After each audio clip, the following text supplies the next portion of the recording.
জুলাই তরুণেরা জাতিকে সিদ্ধান্ত জানিয়ে দিয়েছে যে আমরা আজ ইনসাফের পক্ষে, আমরা পুরানো রাজনীতির পক্ষে নাই, ফেসিবাদের পক্ষে নাই। যারা জুলাই চেতনা ধারণ করে আমরা তাদের পক্ষে নাই, সব জানিয়ে দিয়েছে। ডাকসু থেকে শুরু আপাতত যোগসূত্রে এসে ঠেকেছে, ঠেকিয়ে দেওয়া হয়েছে, ঠেকে নাই ঠেকিয়ে দেওয়া হয়েছে। ভীত সন্ত্রস্ত হয়ে পড়েছে। যেখানে এখন নির্বাচন সেখানে এখন হারু পার্টি, হারার ভয়ে এখন সব নির্বাচন ঠেকাই দেয়। জোর করে মানুষের মন দখল করবে হবে না। মাহুদা কিন্তু বলে গেছেন তাকে নিয়ে বুলিং করা হচ্ছে, অপমান করা হচ্ছে। সে কে?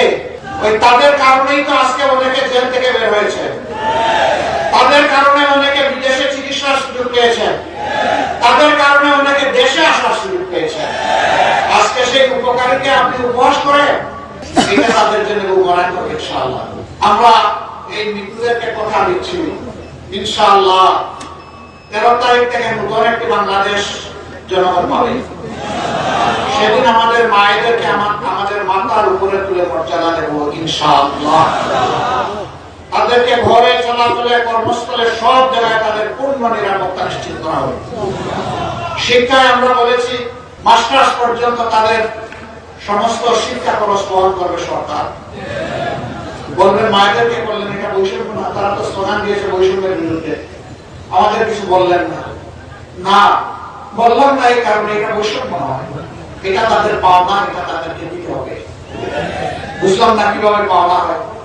আচ্ছা, এই যে এত বড় সমাবেশ, এখানে লাখো পুরুষ এসেছেন, আপনার জীবনে কাউকে কোন পুরুষকে তার পেটে বাচ্চা ধারণ করতে দেখেছেন? আপনারা কেউ নিয়েছেন? বুকের দুধ দিতে পারবেন না? নিজের বুকে সন্তানের জন্য, শিশুর জন্য বিছানা বানায় দিতে পারবে? এই নিয়ামত আল্লাহ তাআলা মাদেরকে দিয়েছেন।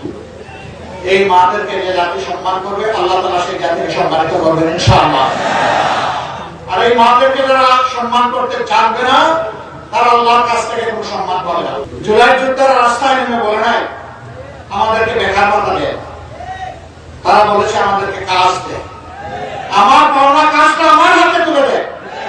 মামু খালুর টেলিফোন আর কোটায় আমার নিজের মেধা যেন হারিয়ে না যায়, এই ছিল তাদের দাবি যে আমার মেধা যোগ্যতা অনুযায়ী আমার যে প্রাপ্য সেটা আমার হাতে দেয়। আমরা যুবকদেরকে বলছি পরিষ্কার একদম সাফ, আমরা যুবকদের হাতে বেকার ভাতা তুলে দিয়ে অপমানিত করবো না। আমরা তাদের প্রত্যেকটা হাতকে মজবুত করে গড়ে দেবো দেশ গড়ার কারিগর হিসাবে। তারপরে কাজ তুলে দিয়ে বলবো এবার আগাও, এদেশ তোমার। এবার চিৎকার দিয়ে বলো আমি বাংলাদেশ। সেই বাংলাদেশের গর্বিত নাগরিক বানাতে চাই যুব সমাজকে। আপনারা দোয়া করবেন। বিভিন্ন ধরনের অনেক কিছু ঘটায় কারা করে এগুলা। যখন দেখে চতুর্দিকে অন্ধকার তখন দিনকে রাত মনে করে দিশাহারা হয়ে যায়, কি করবে কি বলবে হিসাব বুঝে পায় না। কিন্তু মনে রাখবেন এ দিয়ে জনগণের ভালোবাসার জোয়ার ঠেকানো যাবে না। জনগণের দেহের উপর চাবুক মারতে পারবেন, মনের উপরে চাবুক মারতে পারবে না।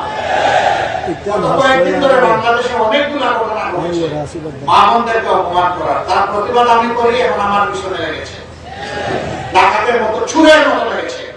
সামনে থেকে মোকাবেলা করার সাহস নাই, পিছন থেকে এখন আমার পিছনে লেগেছে। পিছনের লোকেরা ইনশাআল্লাহ পিছনে পড়ে থাকবে, সামনে যেতে পারবে না। সামনে সিংহের পুরুষের মতো যাওয়ার সাহস ওদের নাই। আহ্বান জানাই আসুন, নিজের আদর্শ কর্মসূচি পরিকল্পনা বক্তব্য চরিত্রে নিয়ে আসুন। বলবা আমাদের দল, আমাদের শাসকই পারবে, আমাদের সরকারই পারবে একটা দুর্নীতিমুক্ত বাংলাদেশ দিতে। অবশ্যই কেউ বলে নাই, কেউ কেউ বলেছেন ত্রুটি চেপে করতে।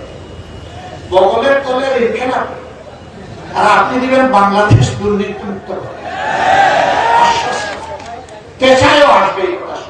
কোন আমলের কোন কর্মচারীকে নিয়োগ দেওয়া হয়েছে, 11 দল যদি ক্ষমতায় আসে জামাতের নেতৃত্বে, এদের সবাইকে বাদ দিয়ে দেবে। আমাদের অঙ্গীকার ইনসাফ নাই। যেদিন থেকে নতুন বাংলাদেশের জন্ম হবে সেদিন থেকে বাংলাদেশকে নতুন ভাবে ঢেলে সাজানো হবে ইনশাআল্লাহ।